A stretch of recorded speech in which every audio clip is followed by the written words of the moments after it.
జనవరి 8 సమకూర్పు విషయములో దేవుని ప్రణాళిక. క్రైస్తవుడు దైవిక బలము మీద తప్పకుండా ఆధారపడాలి. ఎందుకంటే ఈ ప్రణాళిక దేవుని స్వీయ మహిమ అత్యున్నతముగా విస్తరించుటకు దారితీస్తుంది. ఎఫెసీ 1:4-12. ఒకవేళ సమకూర్పులు గనుక మన స్వహస్తాలకు వదిలివేయబడితే మనము అతి తక్కువ కాలంలోనే దివాలా తీసిన వర్తకులం అవుతాము. పగిలిన కొండ వలె మనము బలహీనులమని దేవునికి తెలియను. పగిలిన కుండను అంచు వరకు నింపి ప్రక్కన పెడితే దానిలోని ద్రవాలు బయటికి కారుతాయి.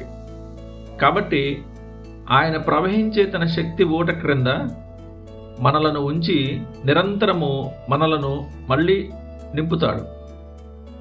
అరణ్యములోని ఇశ్రాయేలీలకు ఆయన చేసిన ఏర్పాటు ఇదే. ఆయన బండను చీల్చెను. ఆ క్షణమందు వారి దప్పిక తీరడము మాత్రమే గాక వారి వెనుకే ఒక ధార ప్రవహించెను. గనుక ఇక నీళ్ల గురించిన మరే ఇతర ఫిర్యాదులు వినబడలేదు. ఆ బండ క్రీస్తు అయి ఉన్నాడు. ప్రతి విశ్వాసి తన వెనుక క్రీస్తును కలిగి ఉన్నాడు. ఆయన ప్రతి పరిస్థితికి శ్రమకు కావలసిన బలమును అందజేస్తాడు. క్రైస్తవుడు దైవిక బలము మీద తప్పకుండా ఆధారపడాలి. ఎందుకంటే ఈ ప్రణాళిక దేవుని స్వీయ మహిమ అత్యున్నతముగా విస్తరించుటకు దారితీస్తుంది. ఎఫెసీ 1:4-12.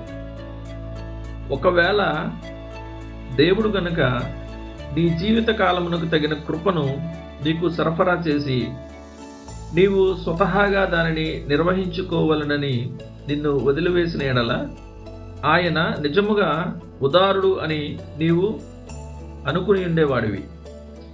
కానీ నీ పేరుతో ఆయన తెరిచిన ఖాతా వలన ఆయన మరింతగా మహిమపరచబడును. మొదటి స్థానములో దేవుని నుండియే నీకు బలం వచ్చునని ఇప్పుడు నీవు గుర్తించడం మాత్రమే కాకుండా నీ క్రైస్తవ గమనమంతా నీవు తీసుకునే ప్రతి బలమునకు నీవు నిరంతరము రుణస్థుడవని గుర్తించాలి.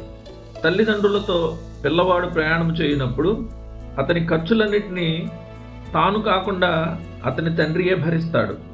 అలాగే పరలోకమునకు చేరుకొనిన తరువాత అక్కడ ఏ పరిశుద్ధుడు కూడా ఇలా చెప్పలేడు, ఇది నా స్వశక్తితో బలముతో నేను నిర్మించుకున్న పరలోకము. లేదు, దేవుడు శిల్పియు నిర్మాణకుడునై ఉన్న పట్టణము పరలోక యెరూషలేము. హెబ్రీ 11:10. ప్రతి కృప ఆ నిర్మాణంలో ఒక రాయిగా ఉంటుంది. దాని మూలరాయి మహిమలో వేయబడింది.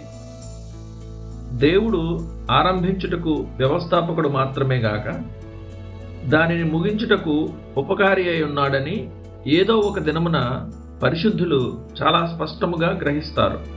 ఆ కార్యపు మహిమ చిన్న చిన్న భాగాలుగా కొంత దేవునికి కొంత మనుషులకు విభజించబడదు. సమస్తము సంపూర్తిగా దేవునికే చెందుతుంది.